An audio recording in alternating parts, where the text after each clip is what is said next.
प्यारे साथियों, आज मैं कैटरेक्ट एक आई डिजीज़ है जिसके बारे में आपके साथ डिस्कस करूँगा। कैटरेक्ट एक बीमारी है जिसमें क्लाउडिंग हो जाती है आँख की। जो नेचुरल लेंस होता है, जो भगवान की तरफ से हमें लेंस दिया जाता है, उस पे क्लाउड से धुंधला सा हो जाता है, कॉजिंग ब्लर्ड विज़न, जिससे कि विज़न ब्लर्ड हो जाती है, मतलब क्लियर दिखाई नहीं देता।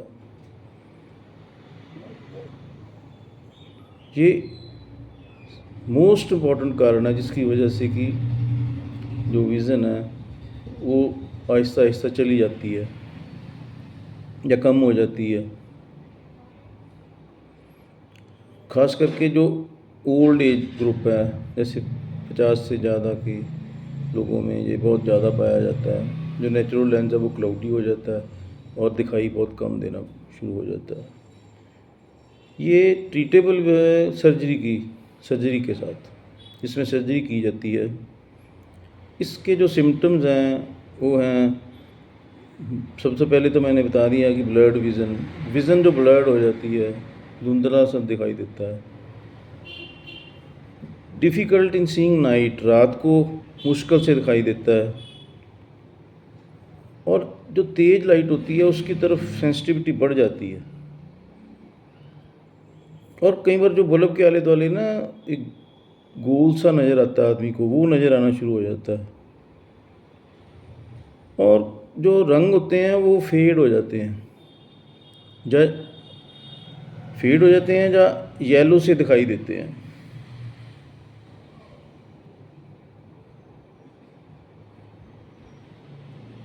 और जो आई ग्लास है उसमें बहुत मेजर चेंजेस आ जाते हैं।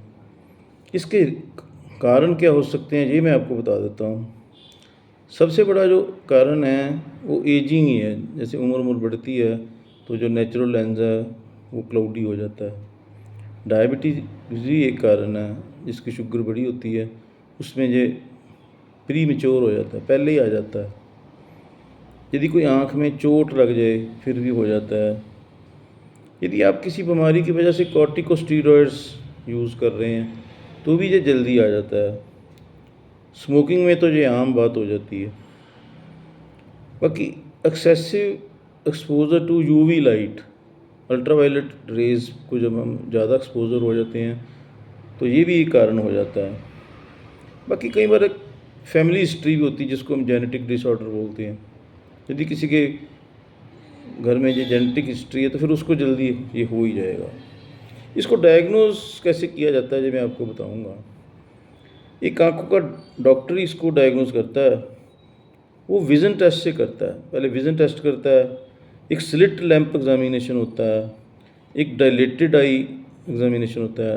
आँख को डायलेट करके देखते हैं तो उससे पता चल जाता है कि जो कैटरेक्ट है वो हो रहा है। एक अर्ली कैटरेक्ट होता है। वो अर्ली कैटरेक्ट जो होता है ना, यदि हम stronger glasses, brighter lightning, anti glare lenses में इम्प्रूव द विज़न टेम्परेरी, उसमें यदि हम स्ट्रॉन्ग ग्लास लगाएं, मतलब जो नंबर है वो बढ़ा दें, ब्राइटर लाइटिंग, यदि लाइट ज़्यादा हो जाए, एंटी ग्लेयर लेंसेज लगाने शुरू कर दें तो उससे थोड़ी सी लाइट जो है आँख की वो बढ़ जाती है स्लाइटली। तो इसको हम अर्ली कैटरेक्ट बोलते हैं।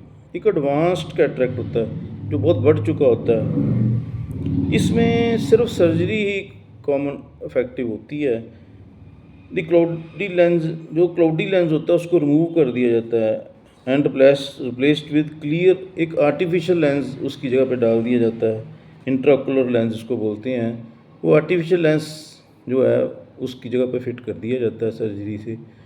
IOL, इसको इंट्राओकुलर लेंस बोलते हैं। ये सबसे सेफ और मोस्ट सक्सेसफुल सर्जरी है दुनिया की। आजकल इतनी ज़्यादा एडवांस टेक्नोलॉजी आ गई है कि कई बार तो 15-20 मिनट में ही पेशेंट को ऑपरेशन थिएटर से बाहर निकाल देते हैं। बाकी इसमें जो प्रोटेक्शन है वो कैसे हो सकती है। Wear UV protective sunglasses, जो यूवी प्रोटेक्टिव सन ग्लासेस होते हैं वो डालिए आउटडोर्स में। कंट्रोल करिए डायबिटीज़ को और बीपी को, यदि कोई ऐसा क्रॉनिक इलनेस है। स्मोकिंग जो है इसमें बिल्कुल आपको छोड़नी पड़ेगी। एक बैलेंस डाइट जिसमें सब कुछ हो, अवेलेबल हो, उसका इसमें बहुत फ़ायदा होता है। बाकी एक बहुत मेन कॉज़ है कि टाइमली 6 मंथली आप अपना जो आई चेकअप है ना, ये ज़रूर कराएं। आई चेकअप से पता क्या होता है, जो चेंजेस होती हैं वो पता चल जाती है। बाकी यदि आपने सडन विज़न लॉस देखा है, सीवियर पेन है, रेडनेस है, तो फिर आपको अर्जेंट मेडिकल, फिर आप ये ना देखिए कि इसका ऑपरेशन थोड़ी देर बाद में करा लेते हैं। ये सिम्टम्स यदि आपको आते हैं तो आप एक आई सर्जन को इमीडिएट मिलिए और वो आपको जो गाइड करता है उसकी गाइडेंस में रहिए। मैं भगवान से आपकी और आपके परिवार की कामना करता हूँ, अच्छी कामना करता हूँ। आप मेरी आवाज़ कीजिए नेक्स्ट वीडियो। धन्यवाद।